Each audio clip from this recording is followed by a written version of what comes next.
Hey everybody, Shiv here. Alright, so we got a new designer insight. And it's gonna be about the thing that everybody is talking about. Standard play. This ought to be interesting, ladies and gentlemen. This ought to be fucking amazing. So we're going to see what Mr. Ben Brode has to say about this. Now, I'm going to start this right now. I love this idea. I think this is a great idea. Ben, where's your fucking flannel? I was just making fun of you in another video about your fucking flannel. What the hell, man? Moving on. So, this is a great idea. All of you who are complaining about this, GG, well played, fuck off. Alright, so let's see what Ben's got to say. Greetings. My name is Ben Brode. I'm one of the designers on Hearthstone. We have something that I'm pretty excited to announce today. Recently, we've talked a lot about some of the problems that we see coming down the road for Hearthstone. Things like how it's getting more and more daunting for new players to jump into the game, and also that the cards that we design have to compete with more and more cards, making it harder and harder for us to really shake up the metagame when we release new content. I would like to point out something here. Well, actually, two things. One, I've never seen Ben look healthier than this. I mean, seriously, he actually is smiling and he seems bright and energetic. This is awesome. Good, Ben. You were kind of worrying me there for a while. This is coming from a guy who's gone through cancer. All right. And also, they're kind of giving you a little detail of how some of why this happened. And, there's no big surprise. But it also does kind of come off as a, wow, that sounds like lazy design. But a lot of us who've done creative card design have always been, bottlenecked by certain cards that already exist in the game that we can't really do anything about. And kind of making stuff that would work with them would actually cause issues. And, yeah. So this is a nifty way of getting around that eventually. And I do know that they're looking to do some other changes. So let's see what he's got to say. So we've been brainstorming some ideas for how to solve these problems, and we're excited to announce that we're going to add a new way to play, a new format to Hearthstone. And we're calling it Standard. And in Standard, you can play with basically anything from the last 2 years of sets, plus basic or classic cards. And every year, when we release the first expansion of that year, we're going to reset the format and remove anything that is over 2 years old at that time. Because that's kind of a big deal, we're going to celebrate it in the game by tying it to the Hearthstone Zodiac, and the first year of Standard will be the Year of the Kraken. Now here's the interesting thing. They chose the Year of the Kraken. I don't know if that has anything to do with World of Warcraft lore, this and the other, but could this mean that our next card expansion pack is going to have an aquatic theme? A Kraken is technically a sea beast. It's a giant fucking octopus last time I checked. Maybe? Nagas for the win. And because there's a smaller subset of the total card pool in Standard, when we release new sets, it's going to make a much bigger splash there because it'll just be a bigger percentage of that environment. So if you like a metagame that shifts more frequently, I think you're really going to like Standard. Also, it'll be a great place for new players to jump in because they won't feel like they have to collect every card ever made. So I think Standard's going to be just a really awesome new way to play Hearthstone. But right now, you're playing with every card ever made. And that's still going to be true. We're just going to make that one of the two formats in Hearthstone. And we're going to call that format where you can play any card Wild. What he should say is unsupported by the esports department. True fact. Because eventually there'll be tons of cards, and it's going to get a little bit crazy. But whether you want to play Wild or Standard or both, you're probably going to want lots of new decks to explore. So we're going to increase the number of deck slots from 9 to 18. And now the real reason he's smiling so much, he knows he doesn't have to take any more shit about fucking deck slots ever again. We're going to add a whole new page. So I'm sure you have tons of questions about the new format and how it affects esports and things like that. So we've created a great blog for you to check out. Also, an FAQ. It's got tons of information there. Or you can just hit us up on Twitter at Play Hearthstone, and we'll be happy. Yes, at Play Hearthstone. If you try asking him, he'll say, ask at Play Hearthstone. Fuck off. He won't actually say fuck off. He's too nice of a guy for that. He really is. Happy to get back to you with any questions you have. So, thanks for watching the video. I'm super excited about the future of Hearthstone, and I'll see you online. Yeah, him giving us new deck slots is basically going to act like Prozac for all the stress he's had to go through the past 2 years over that fucking thing. Alright, so now let's actually take a look at what we're really getting ourselves into here. Alright. So, let's take a look at what's actually getting gutted. And we're not going to look at everything, but just to give you, like, the highlight reel here. Okay, Dr. Boom! Yeah, big fucking shocker there. Loatheb! Yeah. Sludge Belcher. Ooh, that's going to hurt.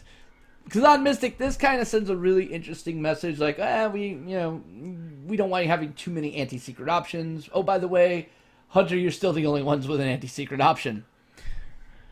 Oh, but you know what? Secrets don't really matter that much because Mad Scientist pretty much knocks that out of the fucking park. Alright, Haunted Creeper.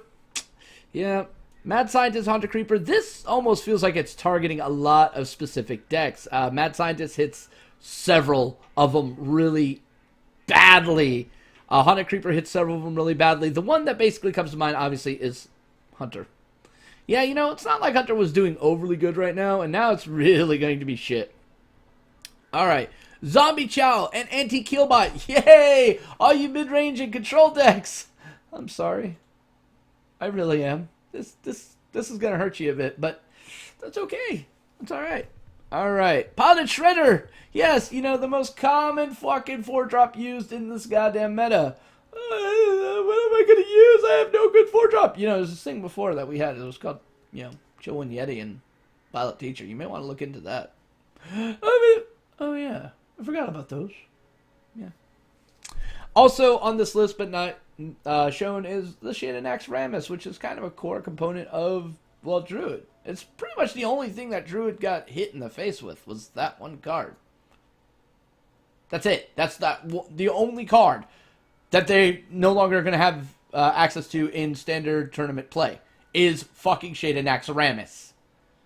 So, what am I supposed to innervate out now on turn 1?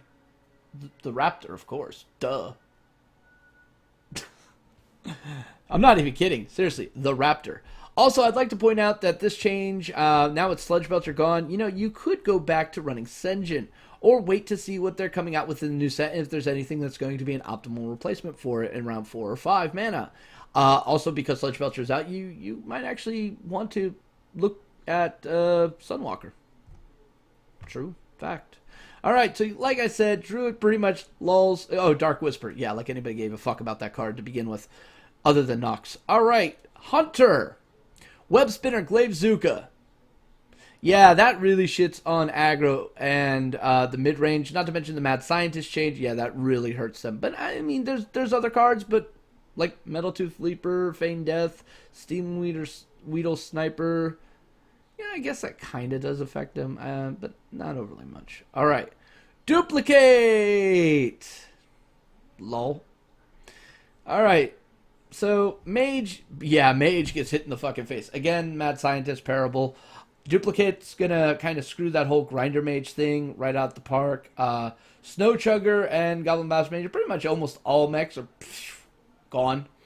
Unstable Portal, gone. So how does this really affect Mage? Well, they've had a really good run of being, you know, tier 1.5, tier 1 deck with several viable builds. Now, Freeze Mage is not completely dead yet.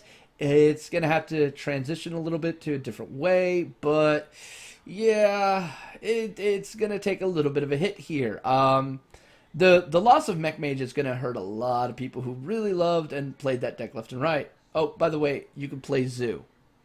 The Unstable Portal is the one that's really going to probably be felt the most. This has become a staple of a lot of Mage designs, especially Tempo Mage. So that loss there might actually affect them a little bit. Yep. Just a little bit. All right. Moving on to the next class is Paladin. Avenge! So yeah, how do you knock down Mysterious Challenger? Fucking nerf Avenge.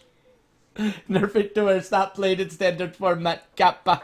Also, while you're at it, take out Shielded Minibot and Muster for Battle. That's like...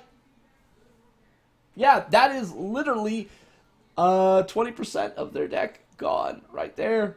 20% of their deck shredded. Sadly enough, with the exception of the Avenge, it was also a good chunk of like some of the other designs as well. So this really does kind of affect Paladins negatively. But I would like to point out, Shockedin's still viable.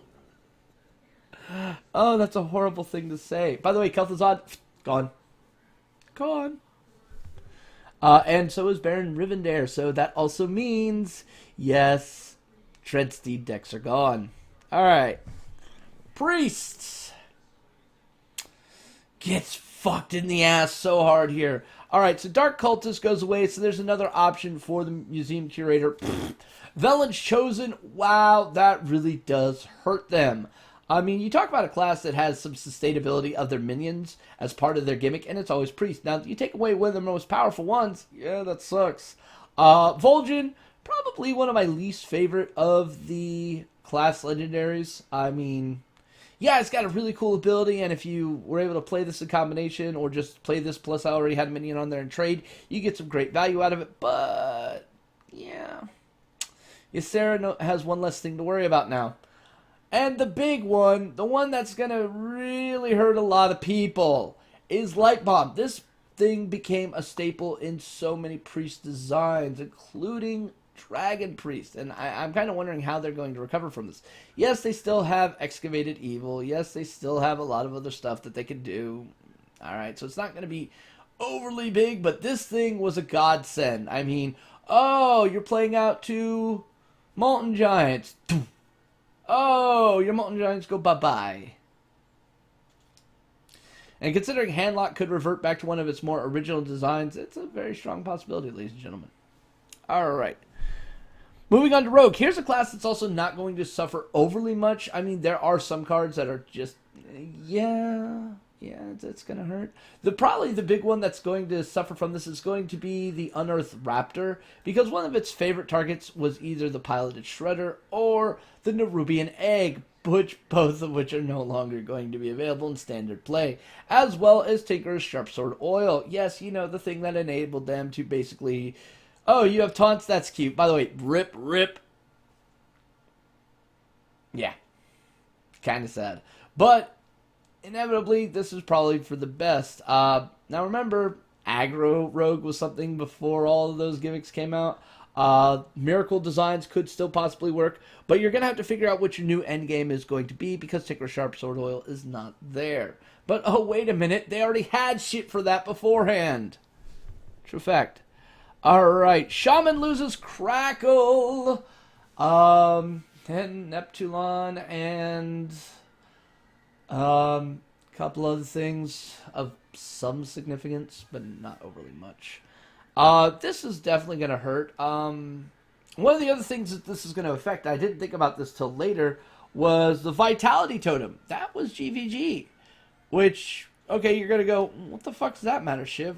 Well, Tuskar kind of can't summon it now. So that's kind of a good thing. It now lowers the amount of possible totems that you could get from it versus that. But, you know, sometimes that thing was kind of helpful. But, you know, in all honesty, that's probably going to be a good thing for this.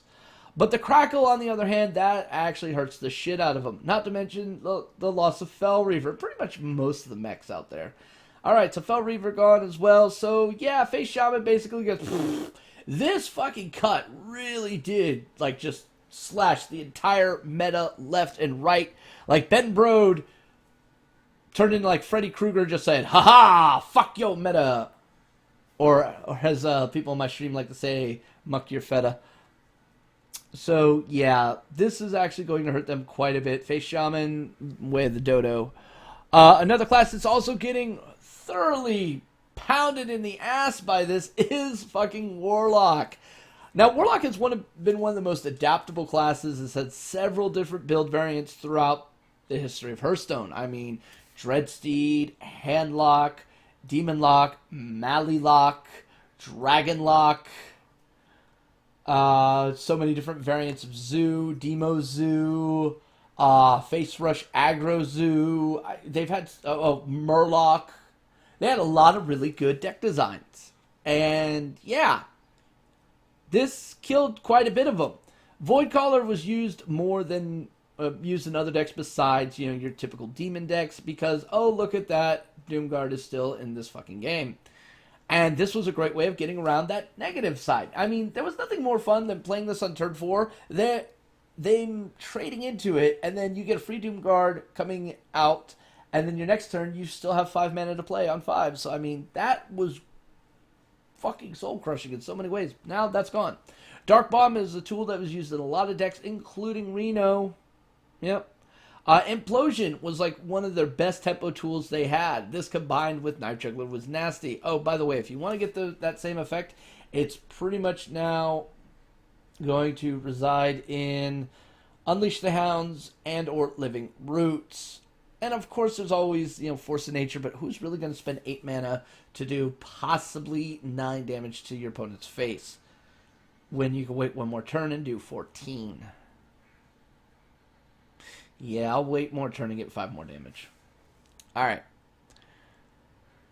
And, of course, Mal'Ganis is gone as well, which that's a really big hit to them. Alright, and again, Nerubian Egg gone, and yeah, this really did hurt them. This hurt them quite a bit. Warrior also does not escape this completely unscathed. They lose their probably favorite weapon of all time, Death's Bite. They also lose Shield Maiden. So why is this important? Well, Control Warrior is going, ow! But, they still have Justicar. But where it really gets interesting is going to be Patron. And you'll also notice that Unstable Ghoul is on here too. This is basically the guy who wrote this article's little ha-ha he-he, because this has been a part of Patron decks for so long that it's automatically considered to be a warrior card. So fucking funny. So funny. And sad at the same time. So yeah, that's really going to make somewhat of a difference here. But let's go over a couple other things that are not going to be in here. Annoyatrons. Yep. Pretty much all of the mechs that came out in GVG. Now, a couple other cards are going to get shitted on because of this. A couple of them off the top of my head is going to be, okay, Gorilla Bot. Okay, Gorilla Bot has a very specific condition. Well, you just took away most of the things that would trigger it in one fell swoop. Oh, but there's still Harvest Golem. Yeah, there's still Harvest Golem. Oh, but there's still Demolisher. Okay, there's that. Oh, there's running out of things. Yeah, that's what I thought.